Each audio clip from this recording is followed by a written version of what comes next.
안녕하십니까. 뉴스K 시작합니다. 첫 소식입니다. 어제 오후 발표된 노사정의 합의안이 조금 전 한국노총 중앙집행위원회의 승인을 얻었습니다. 중앙집행위원회가 진행되는 동안 한국노총 금속노련 위원장이 분신을 시도하는 등 반발이 거셌던 것으로 전해졌는데요. 하지만 오늘 승인이 내려짐으로써 논란이 합의안은 실효성을 갖게 됐습니다. 현장 나가 있는 기자 연결해서 자세한 내용 알아보겠습니다. 박다솔 기자. 네, 노사정의 합의문이 한국노총 중앙집행위원회를 통과했습니다. 소식 전해주시죠. 네, 방금 끝난 한국노총 중앙집행위에서 노사정의 합의문이 통과됐습니다. 48명의 중앙집행위원 중 30명이 찬성했습니다. 노사정의 합의문은 한국노총 중집의 승인에 따라 실효성을 얻게 됐습니다. 한국노총 브리핑 내용 들어보시겠습니다. 마지막까지 경론이 있었습니다. 이것이 이제 전체 노동자에게 굉장히 중요한 문제이고 이것을 이제 여기서 이제 이렇게 결정하는 것이 전체 노동자한테 아주 큰 그러니까 영향을 미치는 것이기 때문에 신중해야 한다는 의견이 팽팽하게 맞섰고요. 집행부에서는 미흡하지만 핵심적인 내용들을 문서로 합의를 받았고 앞으로 제도개선위원회에서 최선을 다할 일이 더 중요하다. 한국노총을 누구보다도 사랑하는 사람이고 제 직과 그러니까 위원장님 직과 지도부 전체 직을 다 걸고 마지막으로 기회를 달라고 호소하셨습니다. 그래서 향후 제도 개선 승인이 이뤄지기까지 한국노총 내부에서도 반발이 거셌던 것으로 전해집니다. 회의 중에 분신 소동이 있었다고요?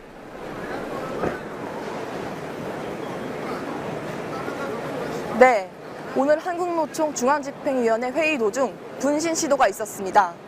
오늘 오후 2시 한국노총은 여의도 노총회관에서 회의를 열고 노사정의 합의 내용을 승인하는 절차를 진행했습니다. 하지만 회의 시작 1시간이 지난 오후 3시 10분쯤 한국노총 소속 금속노련 김만재 위원장이 자신의 몸에 인화성 물질을 끼얹고 분신을 시도했습니다. 어제 김동만 한국노총 위원장이 노사정의에서 합의한 일반해고 가이드라인과 취업규칙 변경 요건 완화의 승인을 반대하기 위해서입니다. 주변 사람들이 제지와 소화기 분사로 실제 불이 붙지는 않아 김만재 위원장의 몸에는 이상이 없는 것으로 전해졌습니다. 이후 중앙집행위원회 회의는 약 1시간가량 중단됐다 오후 5시경 비공개로 재개돼 방금 끝났습니다. 중집의 합의문 승인으로 노사정 대타협은 실제 효력을 발휘하게 됐습니다. 논란의 노사정의 합의안 내용은 뭡니까? 어제 노사정의는 해고 요건 완화, 취업규칙 완화 변경 등으로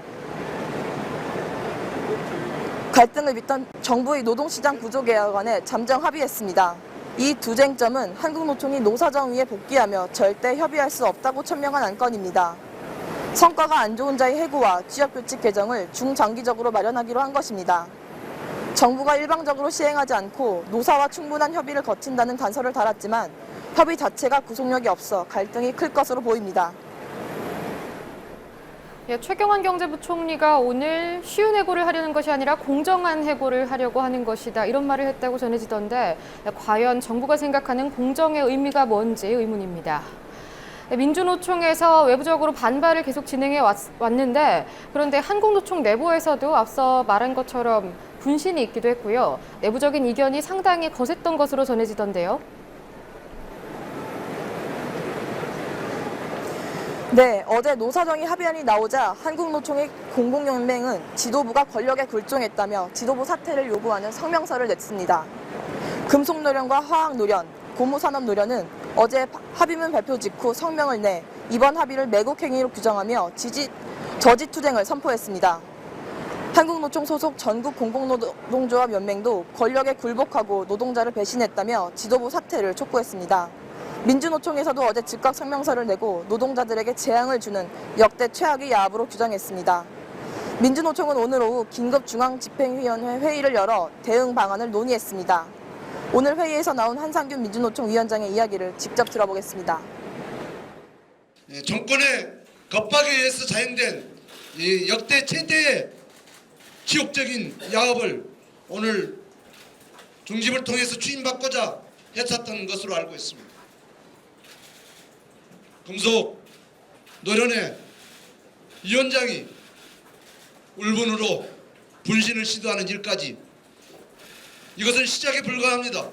현장은 소리 없이 죽어가는 노동자의 곡소리로 이미 분노가 중첩되고 있습니다. 박근혜 정권의 노동개혁은 약탈이자 노사정의는 약탈자에게 대문을 활짝 열어준 것이라 아니할 수 없습니다. 민주노총은 절대 굴하지 않을 것입니다. 종파업과 예, 노동계의 반발이 거세기는 합니다만 어쨌든 노사정의 합의안이 통과됐고요. 승인이 됐고요. 앞으로 이 합의안이 시행이 된다면 앞으로는 어떻게 바뀌는 겁니까? 가장 먼저 고용 불안이 심화될 수 있습니다.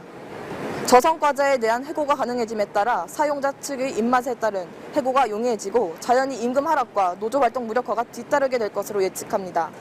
노동기본권이 사실상 무력화될 것이란 우려도 뒤따릅니다. 노동자 운동연구소 박준도 기획실장의 분석을 직접 들어보시겠습니다. 취업규칙까지 조차 이제 쉽게 개정할 수 있는 것까지 이렇게 가게 되면 취업규칙 개정을 하는 문제들에 대해서 노동자들이 반항할 수 있는, 저항할 수 있는, 반항이라는 표현은 좀 부족해서 노동자들이 저항할 수 있는 일체 수단을 잃게 돼요. 노동조합의 주요 간부들, 혹은 노동조합을 먼저 만들어 보겠다, 혹은 노동자들의 권리에 대해서 먼저 이야기하는 사람들이 먼저 해고를 당하는 그런 상황이 발생할 수 있죠. 그러면은 결국은 노동조합, 노동 3권이 현실적으로 무력화되는 상태로 기결될 가능성이 굉장히 네, 박다솔 기자 수고하셨습니다.